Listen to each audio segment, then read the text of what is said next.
Retomamos nuestra serie del Pentateuco y ciertamente el último libro que estamos estudiando ha sido Levítico, ¿cierto? El tercer libro escrito por Moisés y también el tercer libro del Pentateuco. Antes de ir a la clase del día de hoy, vamos a hacer un breve repaso para recordar el panorama general del libro de Levítico, de lo que ya hemos visto. Hablamos entonces de que los capítulos 1 al 7 corresponde al sistema sacrificial. Se nos explican varios detalles acerca de los sacrificios que se debían entregar. En segundo lugar están los capítulos 8 al 10, que nos habla del sistema sacerdotal. Vimos unas clases aparte también sobre eso y cómo se consagró a la tribu de Leví y también a la familia de Aarón, y vemos cómo eso se aplica en el Señor Jesús, sobre todo para el cambio de sacerdocio y el sacerdocio según Melquisedec. También una de las cosas que podemos ver en el libro de Levítico, por ejemplo, de los capítulos 10 al 15, hay un sistema de clasificación, lo que es inmundo y lo que es santo, hablando de comida, hablando de algunas enfermedades y algunos detalles que nosotros hemos repasado en otras clases y que se ha aplicado también cuando hablamos de las distintas ofrendas. El capítulo 16 habla del día más importante del calendario religioso judío, el día anual de la expiación, y de los capítulos 17 al 27 hay una clasificación de un sistema ético.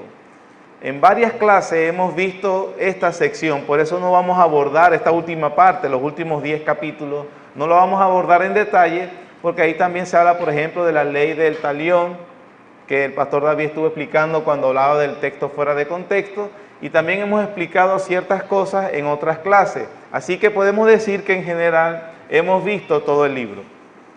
Ahora, el día de hoy nos vamos a enfocar en un detalle con lo de las fiestas solemnes.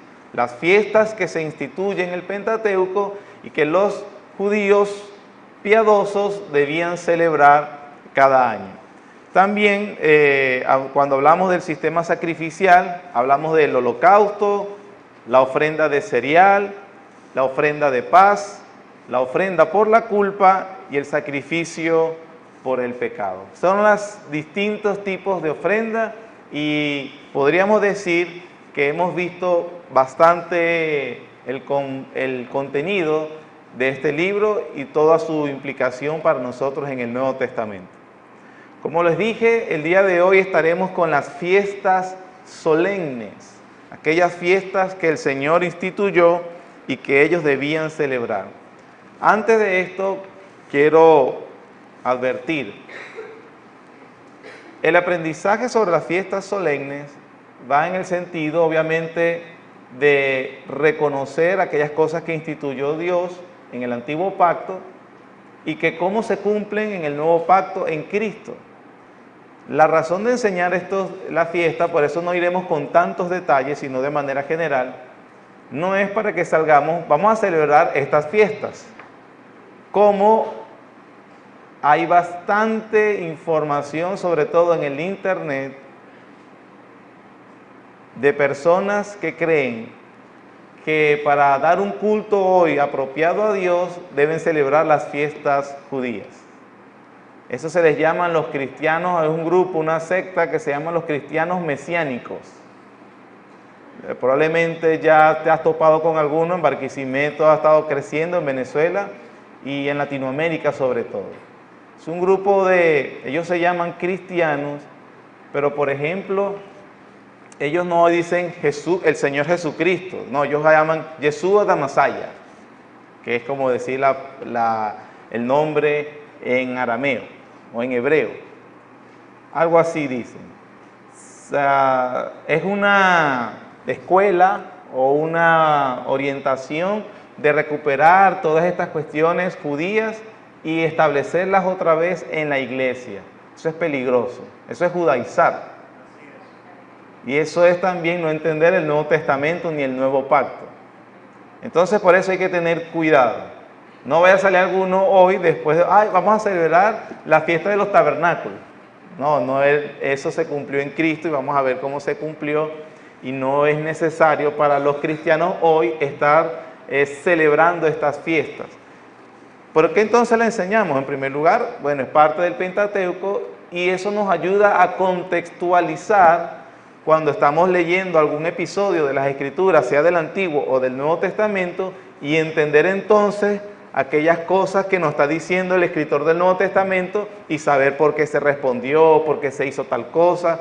Entonces nos va a ayudar como herramienta de interpretación. ¿Sí?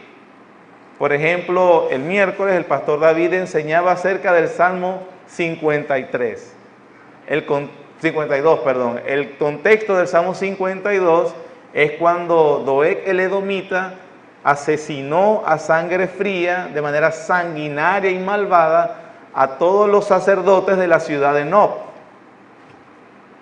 Porque Saúl, en su celo y en su ceguera, creía que los de la ciudad de Nob lo habían traicionado.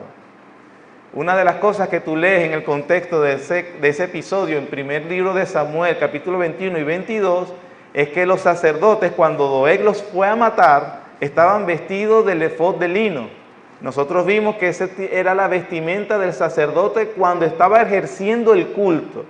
Y eso entonces le amplía a uno la gravedad del pecado y de lo sanguinario de este Doeg y de Saúl, quien sacerdotes de Dios, piadosos y fieles, sin armas, que estaban celebrando el culto donde les correspondía y haciendo sus funciones cúlticas que Dios le dio, estos sanguinarios los mataron a sangre fría. Entonces por eso tú puedes ver cuando David canta en el Salmo 52, has amado toda suerte de palabra perniciosa, engañosa lengua. Dios te arrancará de tu morada, Dios te desarraigará de la tierra, los verán los justos y se alegrarán. Es una oración imprecatoria fuerte sobre una autoridad civil que utilizó lo que Dios le dio, su autoridad, para ejercer lo malo. Y David nos enseña a orar de manera imprecatoria, pidiendo el juicio de Dios fuertemente sobre estos malvados y sanguinarios que destruyeron a personas inocentes. Pero si usted no sabe ese detalle que se lo da Levítico, entonces probablemente usted lea el Salmo 52 y yo ni lo entiendo. ¿Y por qué será tan fuerte? O dice la herejía que este señor Jesús Adrián Romero dijo sobre acerca de los salmos, que él ve mucha sangre, mucha violencia y que él no cree que el Dios del Nuevo Testamento es así, por lo tanto no podemos utilizarlos para la iglesia al día de hoy. Eso es una herejía. Bueno, no sé de qué tamaño, el tamaño del universo, y lo convierte a él un hereje completamente. O sea, yo no lo conozco personalmente, yo nada más me dijeron me lo enseñaron en un video que no es un chisme, sino que él se graba a sí mismo diciendo esto, y dejó una evidencia de que en el mejor de los casos, ¿verdad?, siendo un poco de abogado del diablo, ese señor es un ignorante de las Escrituras. En el peor de los casos, es un hereje que hay que evitar. Lo cierto es que sea hereje o ignorante, hay que evitarlo. No se puede uno fiar de alguien que ignora el contenido de la Biblia o que peor que enseñe herejías. Pero bueno, eso es algo ya... no lo dejo a criterio, acabo de emitir una sentencia obviamente sobre él, sobre el cuidado, pero que obviamente no puede ser alguien como que un personaje o una persona cristiana, un maestro de la Biblia no puede ser considerado a ese nivel. Y bueno, y lamentablemente es una opinión también, aprovechando la papaya, la mayoría de estos conocidos artistas, entre comillas, o cantantes cristianos, por el contenido de sus letras, reflejan mucha ignorancia de la Biblia. Reflejan mucha ignorancia. Ya no me voy a poner en detalles en quién es bueno, quién es malo, pero lo que a veces, de lo que uno ha escuchado, realmente expresan que no conocen nada de la palabra del Señor. Así que bueno, ayudar a alabar a Dios, ayudarlo a uno a alabar a Dios, realmente no cumplen ese cometido, no sé si tienen otro también. Pero volviendo a nuestra clase, las fiestas solemnes, ¿sí? habían 7 celebraciones fijadas que están en Levítico 23. Esas las podemos leer todo el capítulo 23, donde se instituyen estas celebraciones. Correspondían a 2 épocas del año. Por ejemplo, habían 4 que se celebraban en la primavera. En la primavera del año, para los judíos, lo que a nosotros corresponde aproximadamente los meses de marzo y abril. ¿Cuáles eran estas celebraciones instituidas en esta fecha que se celebraban? La Pascua, por eso Jesucristo murió en Pascua. Si era marzo y abril, por eso es que en el calendario gregoriano, el calendario solar, el nuestro, que se utiliza en Occidente, cae en Semana Santa. Es lo que históricamente se conoce como Semana Santa. Pero para los judíos es Pascua. Y por eso, como Él murió, por eso se cree, obviamente se reconoce que la muerte del Señor Jesús fue en la fecha marzo-abril, cuando en nuestro calendario solar se dice que es Semana Santa. La otra fiesta fijada era la de los panes ácimos, también llamada o significa panes ácimos, es los panes sin levadura. También se celebraba en esta fecha. En esta fecha también se celebraban las primicias. De hecho, la Pascua también señalaba el inicio de la cosecha. Se daba la primicia o venía recogían la primicia, que era obviamente un augurio de lo que vendría la cosecha que vendría en 50 días después. Y la última fiesta de las 7, aquí se celebraban 4, es la fiesta de las semanas. Se llama así, fiestas de las semanas. Se contaban 7 semanas de 7 días, 7 por 7, 49. El día de reposo después, dice Levítico, era día 50. La Septuaginta, que es la traducción griega de las escrituras en arameo, en hebreo, al griego, le llamó Pentecostés. Y es lo que nosotros conocemos, lo conocemos mejor como la fiesta de Pentecostés. Pero cuando tú veas en el Antiguo Testamento la fiesta de las semanas, en plural, se está refiriendo a esta fiesta. Como ven, son 7 fiestas, pero se solapaban entre sí. Es decir, la Pascua la celebrabas el 14 del mes de Nisan, que viene siendo cuando cayera marzo o abril. El día 14 era día Pascua. Al siguiente día, la fiesta de los panes sin levadura y también las primicias. Mientras celebrabas Pascua, el otro día estabas celebrando la fiesta de las primicias. De allí, después de las primicias, se contaban 7 semanas y se celebraba la de Pentecostés o las fiestas de la semana.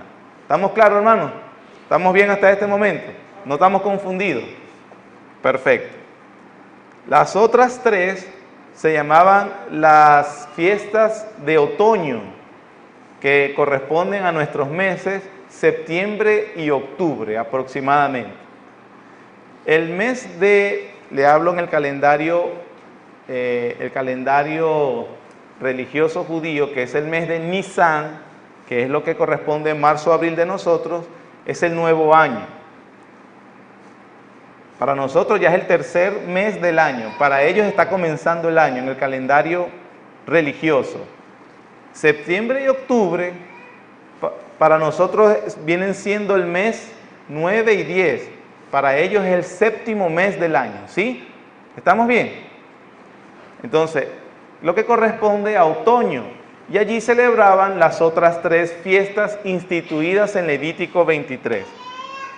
Se celebraba el día de la expiación, es el día más solemne de todas, son 7, todas se llaman fiestas. Todas se debían celebrar con alegría, excepto este. Este era un día de solemnidad particular y de realmente entristecer el alma. De hecho, se convocaba ayuno, a la reflexión, era el día de la reconciliación con Dios. Y es el día de la expiación, el día más importante del calendario religioso judío para aquel momento.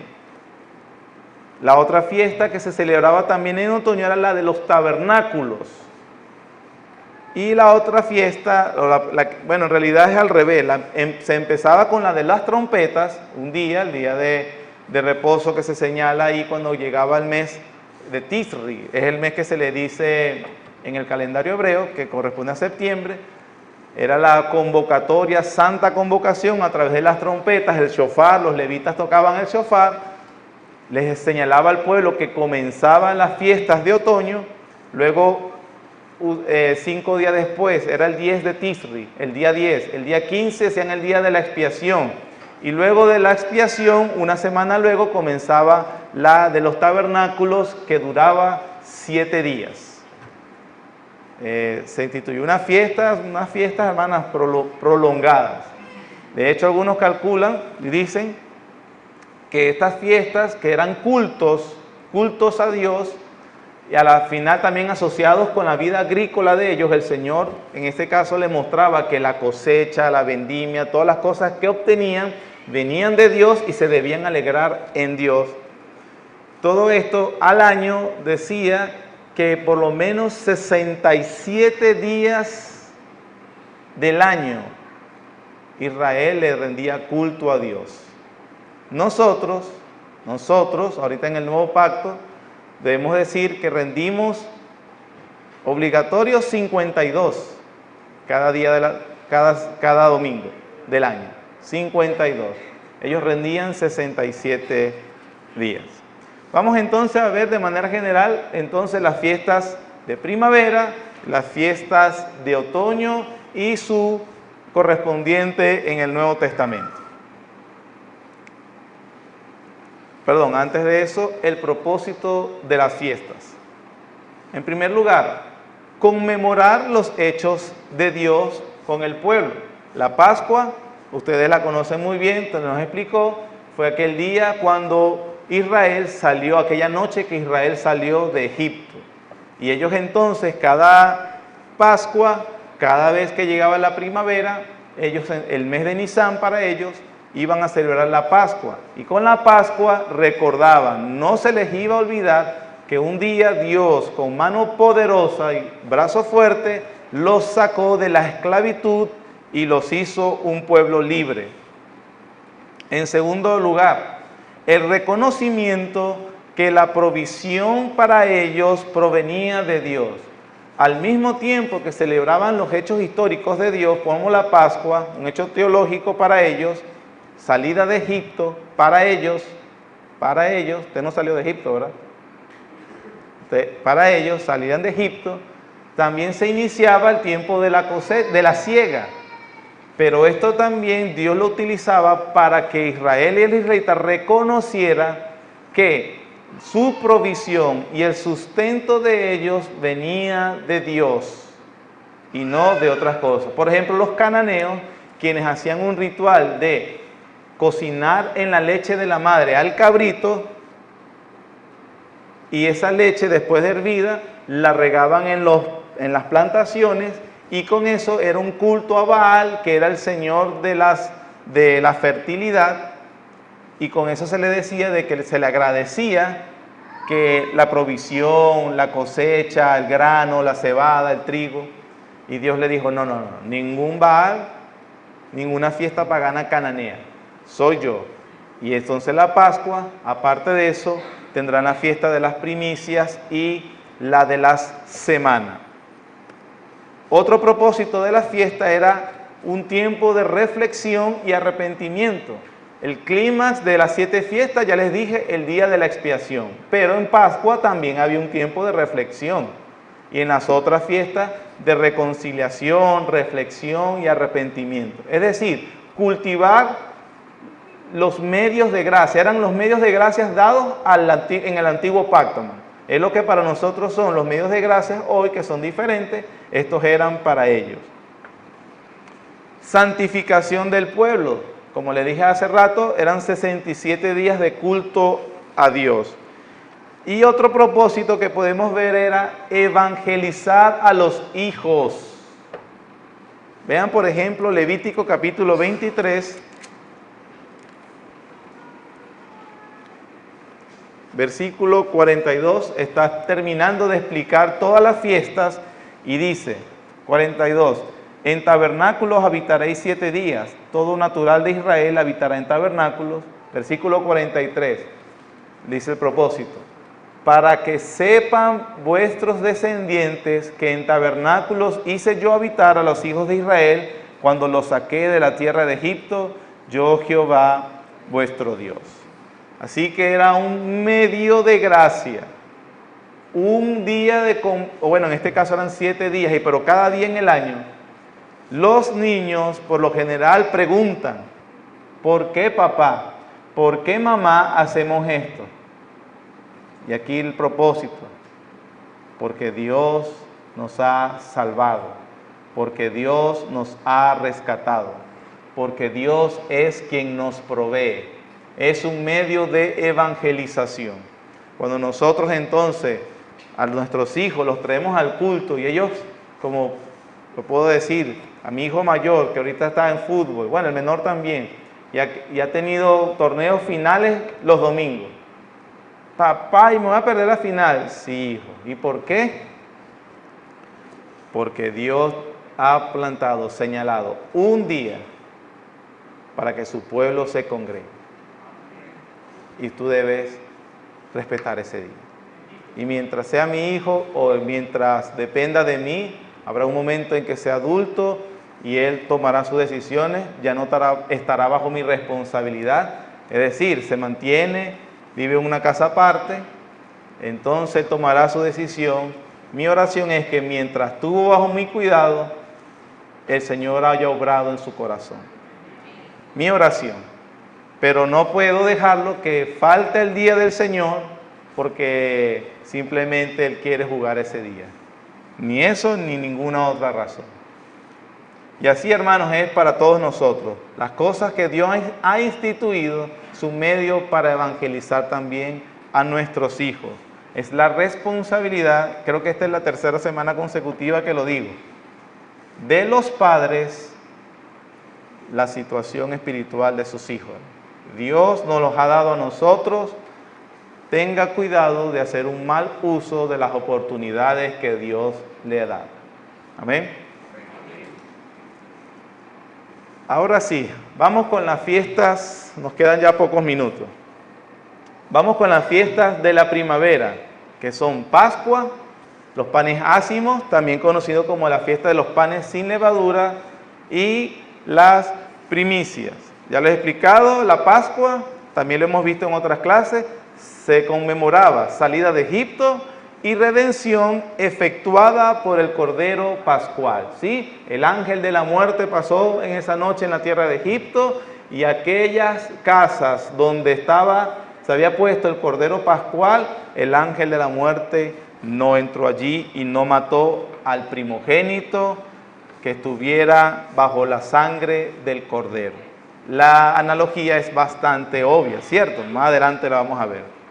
La Pascua también señalaba el tiempo de la siega de la cebada, uno de los cereales del sustento básico de la dieta judía, el cereal de la cebada y también el trigo, pero la cebada se cosechaba unas 3-4 semanas antes que el trigo, entonces daba el tiempo de la siega de la cebada y entonces acuérdense que después de allí se contaban 50 días y se hacía entonces también el tiempo de la cosecha del trigo. 2 cereales como para nosotros la harina pan, el pan. La harina pan, bueno, básico, o la harina de trigo, para no decir una marca específica, ¿no? No me pagan por serle propaganda. Publicidad. Ya se está oficializado, bueno, o sea, la harina de trigo. Lo base era la cebada y el trigo también. También en este tiempo, vean cómo Pascua, el 14 de ese mes, y el 15 se comenzaba el tiempo de la fiesta de los panes ácimos o del pan sin levadura. Era el primer día de la semana después de la Pascua. El sacerdote también, que ofrecía las primicias, traía una gavilla de las primicias de la cebada. Durante esos 7 días próximos, los judíos no debían comer pan con levadura, recordando también cómo salieron apresurados esa noche, que no les dio tiempo de leudar. En el Nuevo Testamento se enseña también que la levadura en este caso es símbolo del pecado y en los que el cristiano debe vivir de una manera santificada. El tiempo del pan sin levadura de los 7 días para el pueblo era precisamente marcar en su conciencia la santificación, que eran un pueblo apartado, que era un pueblo rescatado. Tenían un tiempo de Pascua y hierbas amargas se comía el cordero pascual sin quebrar ningún hueso, y en los próximos 7 días se comía el pan sin levadura, símbolo del pecado, y que ellos debían apartarse. También al otro día, cuando se empezaba la fiesta de las panes sin levaduras, también el de las primicias, que por cierto, hoy en día también se oye en muchos lugares que hablan de recoger las primicias. ¿Primicia de qué, por ejemplo? En este caso es la cebada, que se tenía que hacer el día 15 del mes de Nisan, que corresponde a marzo. No, vamos a hacerlo en noviembre, que es la utilidad de la gente. Parte de estas personas ignorantes de las escrituras también. Lo hacían en noviembre, otros lo hacen porque el año, cuando tienen muchos empresarios, el año contable termina antes, no termina en diciembre como para los trabajadores. Entonces lo hacen antes. Lo cierto es que aquí es en primavera, que es abril, marzo. Pero bueno, eso es parte de la ignorancia de las escrituras y aprovecharse para estafar a las personas. En el peor de los casos, estafar. En el mejor de los casos, como dije hace cuando empezamos, ignorancia. Sea por uno o por lo otro, no podemos hacer caso a ese tipo de personas. En el Nuevo Testamento y estas fiestas, ya estamos viendo las primeras 4 fiestas que las vimos acá. La Pascua y el pan ácimo. Vean cómo Pablo utiliza las 2 figuras de esta celebración para hablar acerca de la vida del creyente. Primera carta de Pablo a los Corintios, capítulo 5.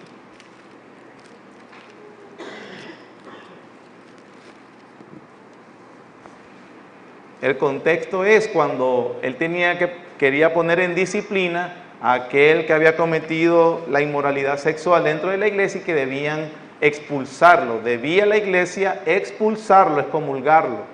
Disciplina eclesiástica. Una marca de una iglesia verdadera son 3. ¿Cuáles son? Celebración de las ordenanzas, bautismo y cena. Segunda marca, predicación del evangelio. En lo más sencillo, lectura del texto, explicación del texto, aplicación del texto. Eso es una predicación bíblica. Lectura, explicación de mis sueños, de mi experiencia, no. Explicación del texto, aplicación del texto. Y eso se puede hacer, no necesariamente tiene que ser un letrado, aunque aquellas personas que tienen la oportunidad de estudiar cada vez más, por supuesto, las congregaciones se beneficiarán, pero es leer el texto, explicar el texto y aplicar el texto. Es lo más básico que cualquier hombre puede hacer, un hombre llamado por Dios, no cualquier hombre, quise decir. Y en tercer lugar, la otra evidencia, marca de una iglesia verdadera, dije, predicación de la palabra de Dios, celebración de las ordenanzas, y la tercera es la disciplina eclesiástica. Si una de estas 3 falta en un lugar que se llama iglesia de Dios, usted tiene que salir de allí porque eso no es una iglesia de Dios. Ahora, 1 Corintios capítulo 5, versículos 7 al 8 dice: limpiaos pues de la vieja levadura, para que seáis nueva masa, sin levadura como sois, porque nuestra Pascua, que es Cristo, ya fue sacrificada por nosotros. Pablo aquí unió la fiesta de la Pascua y la fiesta de los panes ácimos, los panes sin levadura, hablando y exhortando sobre la vida del creyente. Versículo 8. Así que celebremos la fiesta. ¿Cómo? No con la vieja levadura, ni con la levadura de malicia y de maldad, sino con panes sin levadura, de sinceridad y de verdad. La invitación no es a que celebremos la fiesta en primavera, en abril, marzo. La invitación es que nuestras vidas deben reflejar el principio de esas fiestas. que la levadura, símbolo del pecado, nosotros debemos limpiarnos cada vez más y que los panes sin levadura que ofrecemos a Dios son una vida, como dice allí, sincera y verdadera. Esa es entonces la aplicación del Nuevo Testamento de esta fiesta. No, como dicen algunos lugares, como les decía al principio, los cristianos mesiánicos, no sé, verdad que me parece una contradicción inclusive el título, los mesiánicos cristianos, cristianos mesiánicos, no sé, que tenemos que celebrar nosotros entonces la fiesta de la Pascua y celebrar también la de los panes sin levadura y celebrar la de las primicias. Ninguna carta del Nuevo Testamento dice que lo hagamos, solo aquí Pablo aplicándolo, pero en nuestras vidas. Amén. La de las primicias. Esta es interesante porque la primicia, ¿verdad?, no es para sacarle la plata a la gente. Lo de las primicias, cuando se reconocía, por ejemplo, el de la cebada, acuérdense que la cebada era primero, en la semana de la Pascua, se ofrecía como agradecimiento a Dios una gavilla que el sacerdote debía mecer, y de esa manera las personas, los judíos, cuya vida dependía de lo agrícola, ofrendaban y reconocían ser parte de Dios. Era el fruto y agradecimiento de sus labores consagradas a Dios. Se ofrecían los otros sacrificios que vimos cuando vimos la primera clase. Ahora, observe cómo también Pablo utiliza el principio y lo que habla de las primicias. Los entendidos dicen que aquellos que se dedican a la agricultura, las primicias son la evidencia o decir, es una primera cosecha que le dice a la persona cómo va a ser la cosecha entera, ¿sí? Si la primicia es mala, entonces como que se perdió esa cosecha porque va a venir mala, no va a haber buen fruto. Si la primicia es buena, es un augurio como que la cosecha que viene, una bendición pues de Dios. Ahora, Pablo utiliza esa figura, pero hablar de Cristo como la primicia de la resurrección. Primera de Corintios capítulo 15.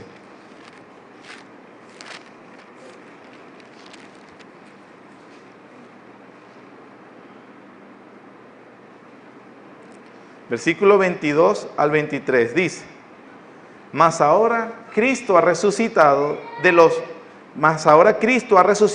muertos. Primicia de los que durmieron es hecho. Él toma esa terminología que nosotros estamos estudiando de la fiesta. Versículo 21. Porque por cuanto la muerte entró por un hombre, también por un hombre la resurrección de los muertos. Porque así como en Adán todos mueren, también en Cristo todos serán vivificados. Pero cada uno a su debido orden. Cristo, las primicias, luego los que son de Cristo en su venida. ¿Cuál es la figura entonces de la fiesta de las primicias que utiliza Pablo en el Nuevo Testamento? Que nosotros, al esperar cómo es eso de nuestra resurrección, él dice, bueno, como fue la primicia. ¿Y cómo fue la primicia? Cristo. Ese fruto es el prototipo o es el paradigma por el cual todas las resurrecciones serán hechas. Nosotros, esperando en la esperanza de la resurrección de nuestros cuerpos, tenemos entonces en Cristo la primicia de cómo será nuestra resurrección. Y así como Él vive, nosotros también viviremos. Esa es la esperanza de lo que dice la Biblia en cuanto a esta fiesta. Pero no solamente eso, la primicia también era un anticipo de la cosecha. La Biblia también, Pablo utiliza nuevamente esa terminología para decir que el Espíritu Santo es un anticipo al creyente cuando cree. Romanos capítulo 8, versículos 22 al 23.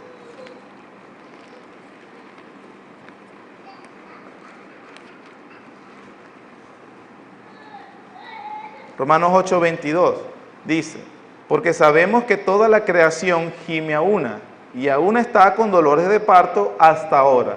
Y no solo ella, sino que también nosotros mismos, que tenemos las primicias del Espíritu, nosotros también gemimos dentro de nosotros mismos, esperando la adopción, la redención de nuestro cuerpo. El Espíritu Santo entonces ha sido dado como anticipo de las bendiciones que adquirió Jesucristo por su pueblo a todo aquel que cree, como dice Efesios capítulo 1, versículos 12 también. Él es nuestras arras, nuestra garantía, la prenda que garantiza que tendremos la redención adquirida, es la posesión de la redención adquirida, lo que adquirió Cristo para su pueblo. Aquellos que hoy creen en el Evangelio, Dios, por los méritos de Jesucristo, les da el Espíritu Santo como un anticipo. Y como dice el mismo Romanos 8, y el que no tiene el Espíritu de Dios, de Cristo, no es de Él. Así que, ¿quiénes tienen el Espíritu Santo? Todos los que creen, no algunos, como se enseñan también en algunos grupos, o como una segunda experiencia de salvación, que tienen que buscar ahora el Espíritu Santo. No, la Biblia dice que todo el que cree es sellado con el Espíritu Santo. Amén. Pero también la palabra de Dios utiliza esa figura en 2 Corintios capítulo 9, y en este caso sí, para hablar de la manera como el pueblo de Dios ofrenda al Señor. El capítulo 8 y 9 de la segunda carta a los Corintios, ustedes pueden ver el subtítulo que dice allí la ofrenda para los santos. Y todos esos dos capítulos habla Pablo acerca de una ofrenda que estaba recogiendo a la iglesia de Corinto. Pablo utiliza también la figura de la cosecha para hablar acerca de cómo es la actitud con la cual deben ofrendar los creyentes. Capítulo 9, versículos 6 al 10, dice: pero esto digo, el que siembra escasamente, también segará escasamente, y el que siembra generosamente, generosamente también segará. Cada uno dé como propuso en su corazón, no con tristeza ni por necesidad, porque Dios ama al dador alegre. Y poderoso es Dios para hacer que abunde en vosotros toda gracia, a fin de que, teniendo siempre en todas las cosas todo lo suficiente, abundéis para toda buena obra. ¿Qué es esa toda buena obra? El ofrendar según el contexto. Versículo 9. Como está escrito, repartió, dio a los pobres, su justicia permanece para siempre. Y el que da semilla al que siembra y pan al que come, proveerá y multiplicará vuestra sementera y aumentará los frutos de vuestra justicia, para que estéis enriquecidos en todo para toda liberalidad, la cual produce por medio de nosotros acción de gracias a Dios.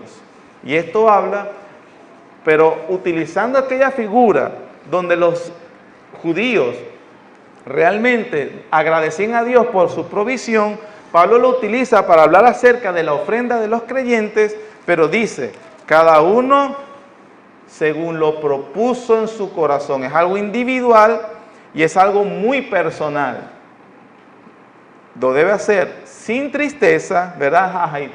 ¿Cuánto es que tengo que dar? No. Y también dice, ni por necesidad, Dios ama al dador alegre.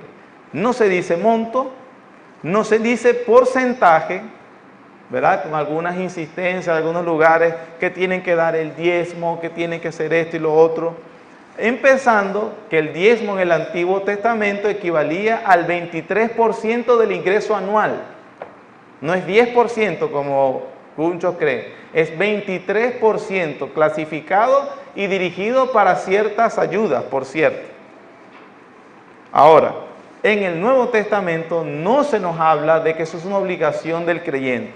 Pero en esta sección, como lo acabamos de leer, habla de la ofrenda de corazón, sin tristeza, que Dios ama al dador alegre, no por necesidad, es decir, no por amenaza. Si no das, vas a quebrar en el trabajo, tus hijos se van a morir. Esto es una amenaza todo el tiempo, ¿no? No es así. Todo creyente sabe que debe honrar a Dios con sus bienes. Y Dios sabe si tú lo honras o no lo honras, pero debes hacerlo.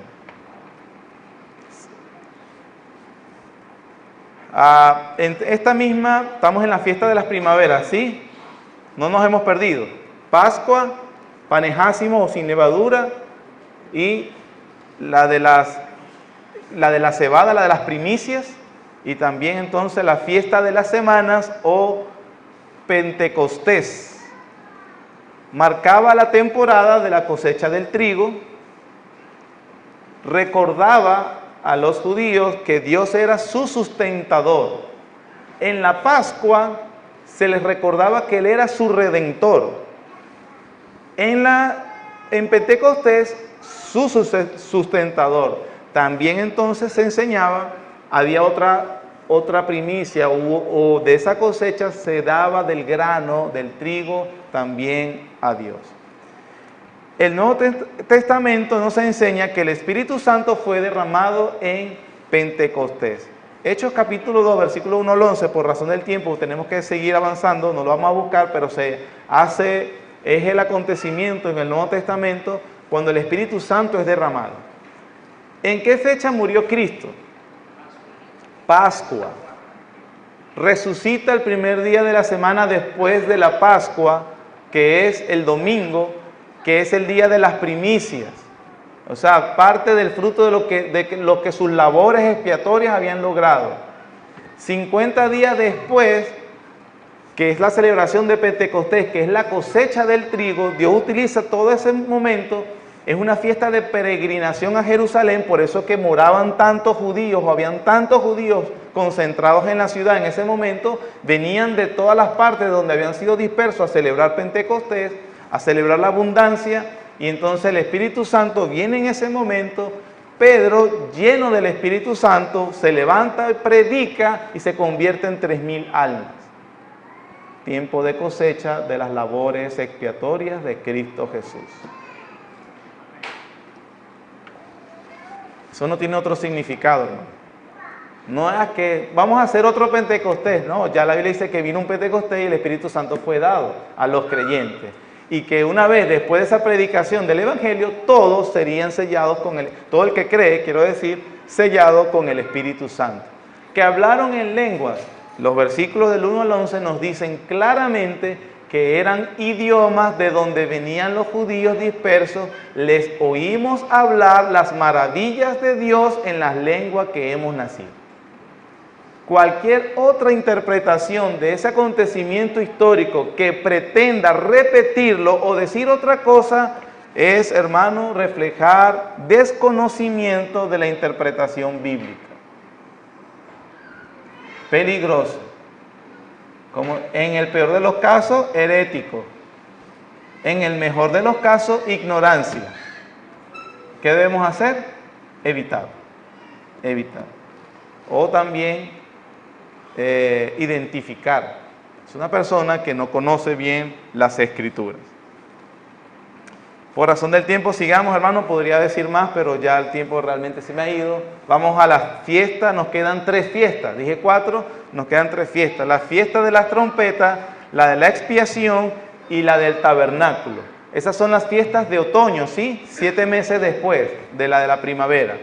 Se celebraba en el mes séptimo, que es Tisri, para el calendario religioso judío, lo que a nosotros nos corresponde a septiembre, octubre, las fiestas de otoño.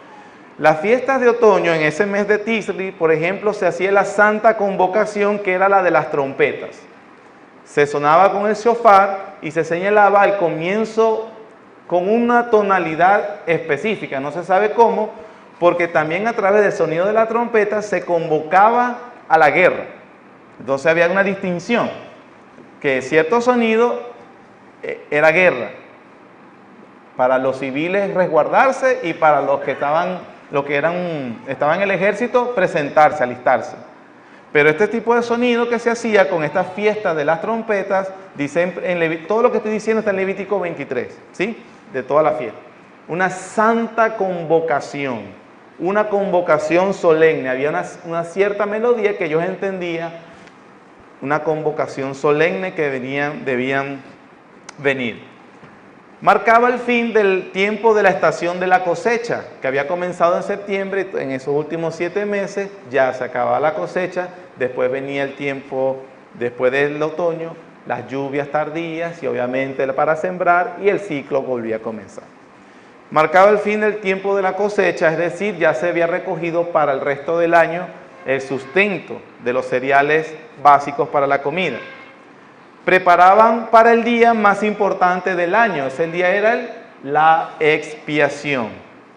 Y ahí hablando de la fiesta de las trompetas, la expiación, la otra fiesta, y la tercera fiesta que se hacía después de la expiación era la de los tabernáculos, donde se acampaba en tiendas por 7 días. Ahora, el Nuevo Testamento iba a explicar algunos detalles de esta fiesta, pero ya el tiempo ya se nos ha ido. El Nuevo Testamento y estas fiestas, aunque en realidad, hermanos, no hay consenso entre los estudiosos qué simbolizaba la fiesta de las trompetas, y aquí yo lo hago con temor para no dar una impresión equivocada. La fiesta de las trompetas, que marcaba el tiempo de otoño, era una santa convocación para el pueblo nuevamente reunirse a dar un culto a Dios, para prepararse luego para una semana después el día de la expiación, el día más importante. La Biblia, en el Nuevo Testamento, se utilizan dos veces para hablar del sonido de la trompeta, probablemente haciendo referencia a ese sonido de trompeta de la fiesta de las trompetas, sobre el día que Cristo va a venir por segunda vez. Ahora, que ha finalizado el tiempo de la cosecha, en otras porciones de las Escrituras dice, hasta que entre la plenitud de los gentiles y vendrá el libertador. Eso abre la especulación para uno: Cristo va a venir en septiembre u octubre. Estamos en septiembre, por cierto. Pero eso es un error. Está prohibido por el Nuevo Testamento pretender decir cuál es el día que viene Cristo. Porque dice el mismo Señor Jesús, no os toca a ustedes saber los días que el Señor ha preparado. Pero una fiesta que en sonido de trompeta le avisaba al pueblo que había una reunión solemne, entonces Pablo probablemente utiliza esa figura para hablar del día que que el Señor Jesús reunirá a su pueblo que Él salvó. Primera de Tesalonicenses, capítulo 4, versículo 16.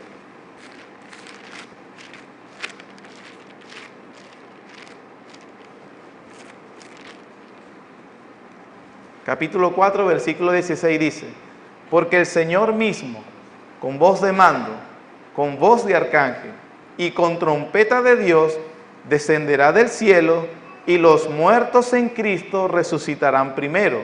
Luego nosotros, los que vivimos, los que hayamos quedado, seremos arrebatados juntamente con ellos en las nubes para recibir al Señor en el aire, y así estaremos siempre con el Señor. Una referencia a la segunda venida de Cristo, y probablemente tomándola de la idea de la fiesta de las trompetas, un sonido de trompeta que será una santa convocación. Primera carta a los Corintios, capítulo 15. Es interesante que en Tesalonicenses y en Corintios 15 se utilizan las dos figuras cuando habla de la resurrección y habla de las trompetas, precisamente el tiempo de esta fiesta. 1 Corintios 15, versículos 51 y 52. He aquí, os digo un misterio: no todos dormiremos, hablando de morir, pero todos seremos transformados. En un momento, en un abrir y cerrar de ojos, a la final trompeta, porque se tocará la trompeta, y los muertos serán resucitados incorruptibles, y nosotros seremos transformados. Es una figura analógica. No dice que sonará literalmente una trompeta. Los judíos, desde que se destruyó el templo en el 70 después de Cristo, aproximadamente hace 2000 años, no la celebran correctamente. Algunos pretenden celebrarla, pero estas fiestas eran tipos de Jesucristo. Por lo tanto, ya se cumplieron en Él, no tenemos que celebrar. Cristo, en cuanto a la fiesta de los tabernáculos, en Juan 7, 37 al 39, el Señor estaba celebrando esta fiesta. Vean cómo en Juan capítulo 7, no se había dado todavía obviamente su muerte y resurrección, los judíos la estaban celebrando, y Él dice: sendas predicaciones, senda predicación en este momento. Capítulo 7, versículo 10.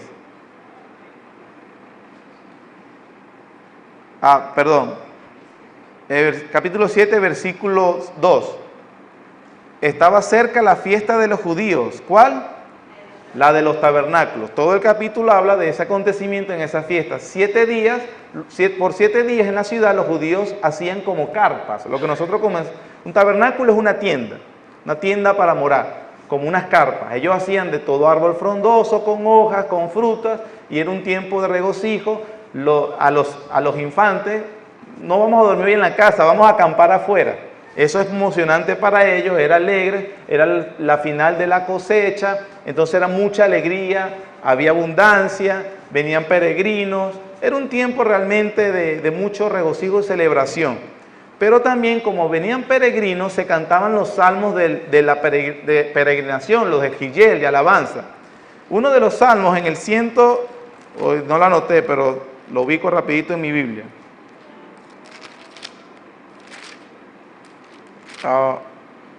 Sí, 118. Este es uno de los salmos que se cantaba en esta fiesta.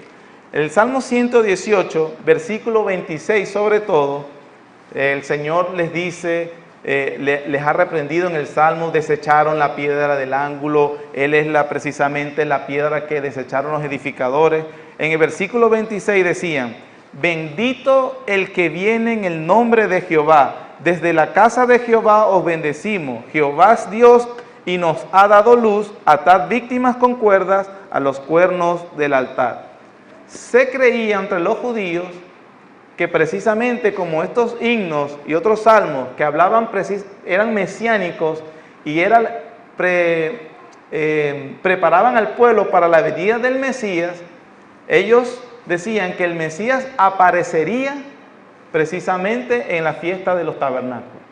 Ahora, en Juan 7 que acabamos de leer, es la fiesta de los tabernáculos. Comenzaba el día de reposo el sábado.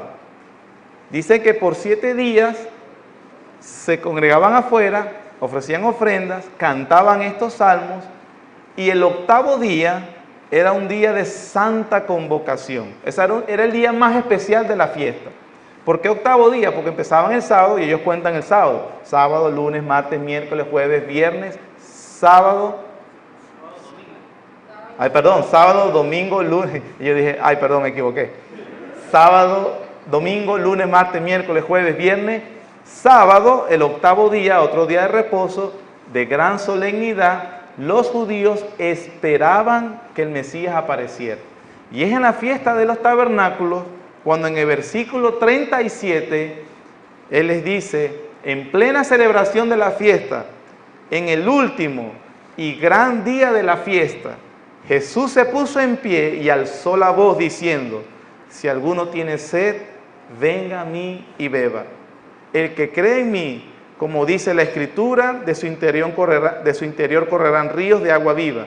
Esto dijo el Espíritu que habían de recibir los que creyesen en Él, pues aún no había venido el Espíritu Santo, porque Jesús no había sido aún glorificado. Y tal cual, un día de la fiesta de los tabernáculos, el Señor Jesús abiertamente les dijo, vengan y crean en mí.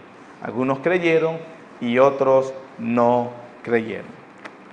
Para finalizar, mis hermanos, Levítico 23. Hemos visto entonces las 7 fiestas. Tenía una prueba, a ver si habían estado atentos. Pero se la voy a decir, sin tener que buscarlo. En el Evangelio de Juan, capítulo 10, se dicen que estaban celebrando otra fiesta. Se llama la fiesta de la dedicación. Pregunta, ¿esa fiesta correspondía a la de la primavera o las de otoño? A ver si han estado atentos.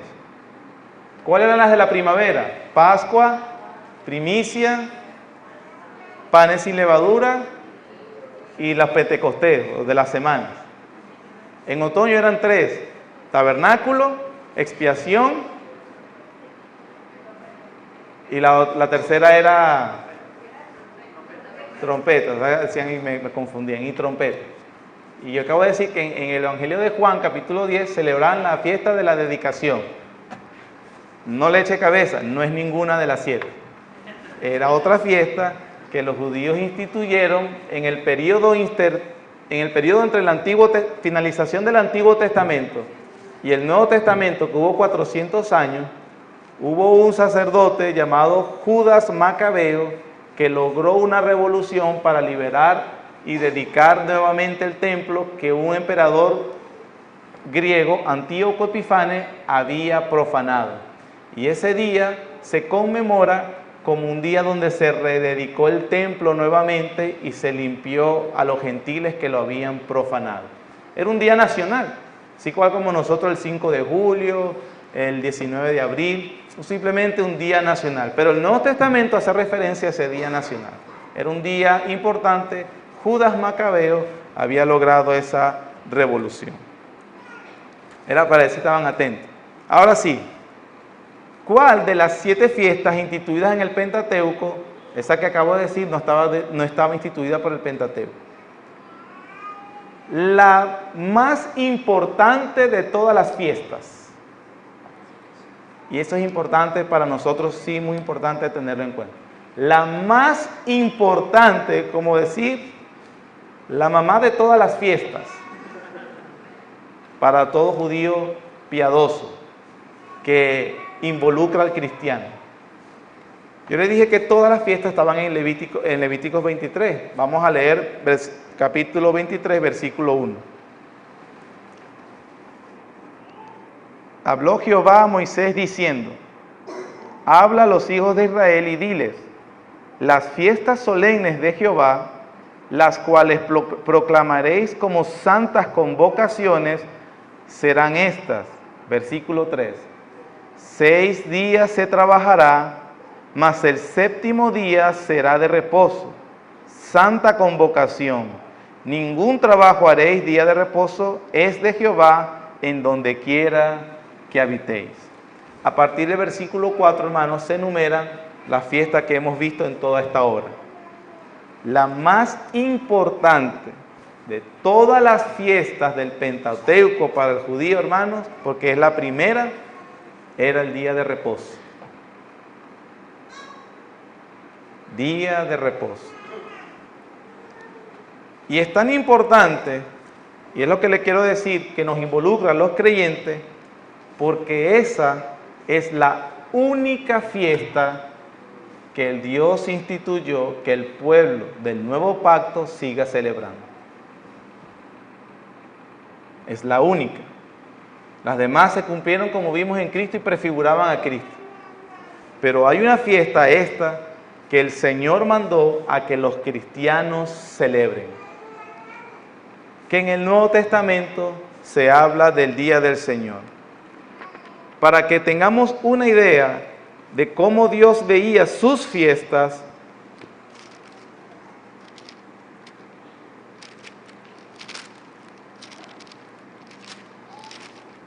quiero que vayamos,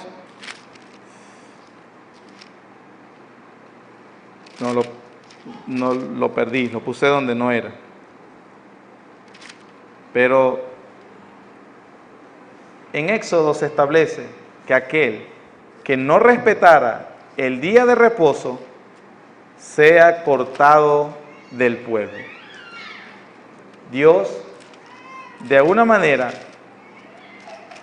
había establecido que ese día, aquí lo encontré, capítulo 31, Éxodo 31, versículo 12.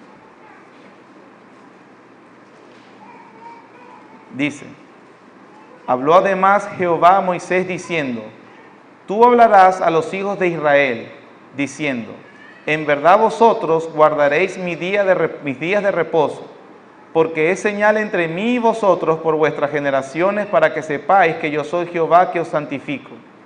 Así que guardaréis el día de reposo, porque santo es a vosotros. El que lo profanare de cierto morirá. porque cualquiera que hiciera obra alguna en él, aquella persona será cortada de en medio de su pueblo. 6 días se trabajará, mas el día séptimo es día de reposo, consagrado a Jehová. Cualquiera obra que el día de reposo, cualquiera que trabaje en el día de reposo, ciertamente morirá. Hermanos, esto habla de la seriedad que tiene Dios sobre su día de reposo. Ahora, este día se repiten los 10 mandamientos. A veces las personas nos dicen como que, bueno, yo como soy cristiano, yo no puedo profanar el día de reposo, pero el que no es cristiano sí puede. En los 10 mandamientos, por ejemplo, se dice, no matarás, no robarás. Significa que si tú eres cristiano no puedes matar, pero si usted no es cristiano sí puede matar, ¿cierto? Sí puede robar. No le está permitido a ningún hombre, no guardar el día de reposo. Significa que es un día, un pecado más de la violación de la ley del Señor, que los impíos tendrán que rendirle cuenta a Dios. Y es un pecado si el Señor, habiéndonos llamado a santa convocación, el creyente no lo obedece. No lo obedece. Juan capítulo 20.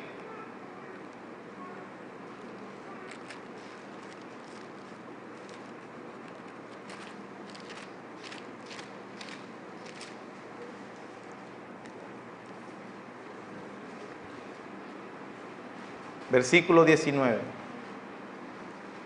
Cuando llegó la noche de aquel mismo día, el primero de la semana, es decir, el domingo, estando las puertas cerradas en el lugar donde los discípulos estaban reunidos por miedo de los judíos, vino Jesús y puesto en medio les dijo, paz a vosotros. Cuando les hubo dicho esto, le mostró las manos y el costado, y los discípulos se regocijaron viendo al Señor, porque había resucitado. Entonces Jesús les dijo otra vez, paz a vosotros, como me envió el Padre, así también yo os envío. Y habiendo dicho esto, sopló y les dijo, recibid el Espíritu Santo. Versículo 24. Pero Tomás, uno de los 12, llamado Dídimo, no estaba con ellos cuando Jesús vino. Le dijeron pues los otros discípulos, al Señor hemos visto. Él les dijo, si no viere en sus manos la señal de los clavos, y metiere mi dedo en el lugar de los clavos, y metiere mi mano en su costado, no creeré. Eso fue el día de reposo, el primer día de la semana, que era el día domingo. Reunidos los discípulos, Jesús estuvo con ellos. Tomás no estaba, no vio al Señor Jesús. Dijo que no creería a menos que lo viera. Dice versículo 26. 8 días después, es decir, el próximo domingo, estaban otra vez sus discípulos dentro y con ellos Tomás. Llegó Jesús estando las puertas cerradas y se puso en medio y les dijo, paz a vosotros. Luego dijo a Tomás, pon aquí tu dedo y mira mis manos y acerca tu mano y métela en mi costado y no seas incrédulo, sino creyente. El Señor Jesús no fue el lunes a decirle a Tomás, Tomás, cree. Esperó, hermanos, 8 días. Los discípulos reunidos y allí estuvo con ellos. El día del Señor, el día domingo, es un día especial donde el Señor Jesús resucitado está en medio de su pueblo de una manera especial. ¿Y qué se hace ese día? Último versículo, aunque pudiéramos ver varios del Nuevo Testamento, Hechos capítulo 20. Así que, hermano, usted dice, yo no voy el domingo y yo tengo comunión con Dios el lunes. Eso es algo que la Biblia no reconoce. Experimentar de manera especial la presencia de Dios es reunidos los discípulos. Capítulo 20 de Hechos, versículo 7, dice, el primer día de la semana, domingo, reunidos los discípulos para partir el pan. Es una frase técnica, cada vez que la ven Hechos, no era para comer, como que el desayuno, almuerzo, cena, era una frase para referirse a la cena del Señor. De aquí es la base para que algunas congregaciones disfrutan o celebran la Cena del Señor todos los domingos, y eso está bien. No les debe extrañar que se celebre cada domingo. Ahora, 7. El primer día de la semana, reunidos los discípulos para partir el pan, Pablo, ¿qué? Entonces era un día para reunirse los discípulos, es un día para celebrar las ordenanzas y es un día para la enseñanza pública. Lo que se hace, hermano, en esta iglesia. Eso es lo que debe hacer la iglesia. Habiendo de salir al día siguiente, alargó el discurso hasta la medianoche. Así que, pastor, está durando mucho, puede durar hasta la medianoche. Por supuesto, no soy Pablo, no pretendo. Hoy me tomé varios minutos, perdóname, pastor, le tomé tiempo de la predicación, pero es necesario para entender lo de las fiestas, cómo el Nuevo Testamento se refiere a ellas, y la más importante que nosotros debemos seguir celebrando. El día domingo es un día que el Señor Jesús se relaciona de una manera especial con su pueblo, a través de su palabra, con su Espíritu. Oh, Padre, gracias, Señor, por la oportunidad que nos das para ver tu palabra, lo que enseñas, y comprenderla de manera correcta, Dios. Señor, gracias porque este día que has señalado para que tu pueblo se reúna, disfrute de las ordenanzas y también de la enseñanza de tu palabra, tú estás en medio de tu pueblo. Por la fe así lo creemos. Queremos alabarte y honrarte. Ayúdanos, Señor, a tener las actitudes y espíritu correctos a la hora de celebrar la fiesta que nos ha mandado a celebrar. Una fiesta, Señor, donde solamente en ti se conjugan estas palabras, fiesta y solemnidad. Gracias, Señor, todo a través de los méritos y la salvación que nos has dado en Cristo Jesús. Ayúdanos en el culto que te daremos para tu gloria y tu honra. Amén.